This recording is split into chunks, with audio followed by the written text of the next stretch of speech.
Pura Masceti berstatus pura kahyangan jagat, kerap didatangi oleh umat dari sejebak jagat Bali. Pura Masceti yang terletak di tepian pantai desa Medahan Keramas, Belah Batu, Gianyar, kerap menjadi tempat mencari keheningan jiwa. Pura suci yang berusia tua yang juga merupakan kisah tapak tilas Dang Hyang Dwi Jendra ini ramai dikunjungi di saat hari suci umat Hindu.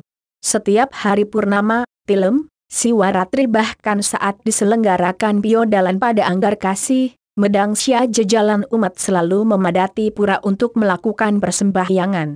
Menurut Jero Mangku Pura Masceti, kata Masceti terdiri atas dua suku kata, yakni Mas, Sinar, dan Ceti, keluar masuk. Namun soal keberadaan Pura Masceti ini tidak satu pun orang mengetahui kapan pertama kali Pura Masceti dibangun. Meski tak ada prasasti, sebagai bukti tertulis akan keberadaan pura ini ada bukti Purana yang sumbernya dari kumpulan data dari berbagai prasasti yang menyebutkan keberadaan pura tersebut. Pura Masceti yang menjadi pura kahyangan jagat ini juga berstatus sebagai pura swagina, profesi. Sebagai pura swagina, Pura Masceti bertalian erat dengan fungsi pura sebagai para petani untuk memohon keselamatan lahan pertanian mereka dari segala merana, penyakit. Jero Mangku Pura Masceti mengatakan, keberadaan Pura Masceti berdasarkan Dwi Jendra Tatwa adalah kisah perjalanan suci tokoh rohaniwan dari tanah Jawa. Di sini disebutkan bahwa kisah perjalanan Dang Hyang Dwi Jendra pada zaman kerajaan dalam waktu Rengong sekitar abad XII. Saat itu Dang Hyang Dwi Jendra meninggalkan desa Mas, melewati Banjarangkan, desa Guang, Sukawati, menuju pantai selatan ke timur ke daerah Lebih. Saat melewati Pura Masceti, di tengah sejuknya angin pantai, Dang Hyang Dwi Jendra merasakan dan mencium bau harum semerbak yang menandakan adanya dewa yang turun. Sebuah cahaya tampak terlihat dari dalam Pura Masceti. Dang Hyang Dwi Jendra pun masuk ke dalam pura yang pada waktu itu pelinggihnya hanya berupa bebaturan. Di sana beliau serta-merta melakukan persembahyangan, menyembah Tuhan. Namun pada saat itu tidak diperkenankan oleh Ida Batara Masceti, mengingat Dang Hyang Dwi Jendra sebentar lagi melakukan moksa. Sehingga dapat disimpulkan bahwa Pura Masceti ini telah ada sebelum Dang Hyang Dwi Jendra datang ke Bali. Kisah keberadaan Pura Masceti lebih jelasnya juga terdapat dalam Raja Purana I Gusti Agung Maruti, yang ada di Puri Keramas. Dalam naskah babat nomor 80, Ap. 81a yang mengisahkan keberadaan I Gusti Agung Maruti saat menjadi raja selama 26 tahun di Kerajaan Gelgel, Kelungkung dan juga dalam kisah keturunannya yang tersebar di jagat Bali, di antaranya di desa Keramas, Gianyar. Pada tahun 1672, 1750 I Gusti Agung Maruti bersama di pada suatu malam di Caurangkan, Jimbaran. Saat melihat bersama dilihatlah ada sinar api, seperti warna emas di arah timur. Melihat keajaiban tersebut, berangkatlah I Gusti Agung Maruti mencari sinar tersebut hingga akhirnya tiba di tempat yang mengeluarkan cahaya emas itu.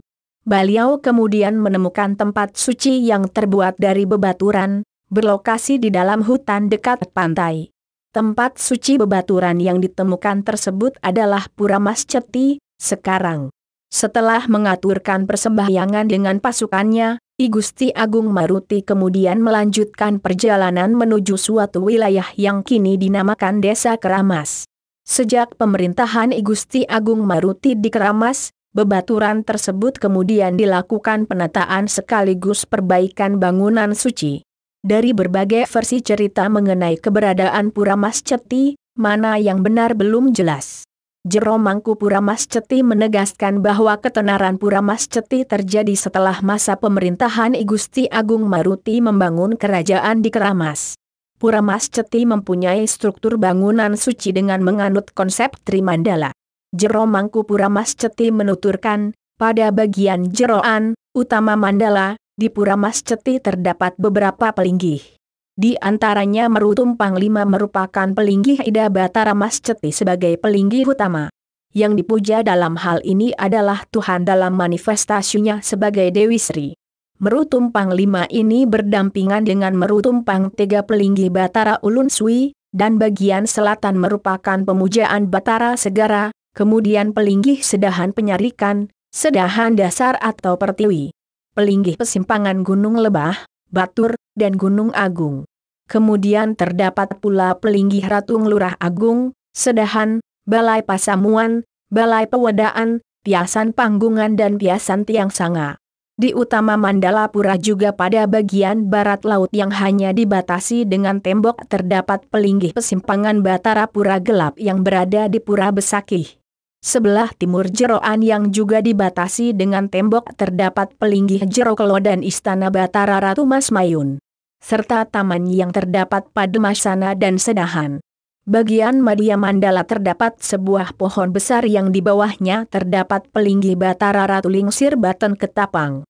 Selain itu juga terdapat beberapa sedahan dan wantilan sebagai tempat masanekan, istirahat, para pemedek yang tangkil ke pura. Sedangkan pada bagian Jaba sisi terdapat sedahan dan balai kulkul. Upacara peneduh. Dalam melaksanakan upacara piodalan di Pura Mas Ceti yang menjadi penanggung jawab penuh adalah warga Subak yang menjadi pengemong sekaligus pengempon pura yang berjumlah sebanyak 20 subak. Mereka berasal dari sekitar wilayah desa Medahan, Keramas, dan Tedung. Meskipun penanggung jawab piodalan di Pura Mas Ceti sebanyak 20 subak, setiap kali menggelar upacara yang wajib pengayahannya kalian, ketua, dan wakil kalian bersama istrinya dibantu oleh warga lain yang menjadi pengayah. Mempersiapkan piodalan tampak dilakukan sekitar 10 hari sebelum diselenggarakan piodalan. Termasuk, Selasa, 5/2, lalu saat Bali Post, banyak pengayah yang mempersiapkan sarana piodalan di pura tersebut. Selain upacara piodalan, di Pura Mas Ceti juga diselenggarakan upacara peneduh guna memelihara tanaman padi agar tumbuh subur, terhindar dari berbagai serangan hama dan penyakit. Para petani bahkan hingga kini sama sekali tidak berani mengabaikan pelaksanaan upacara peneduh tersebut, jelas Jero Mangku. Sebagai rasa syukur para petani terhadap berkah yang telah dilimpahkan Ida Batara Mas Ceti, setiap Anggar Kasih Kulantir dilaksanakan upacara ngusabatipat. Selain itu juga digelar upacara ngaturan berem setiap Anggar Kasih Julung Wangi.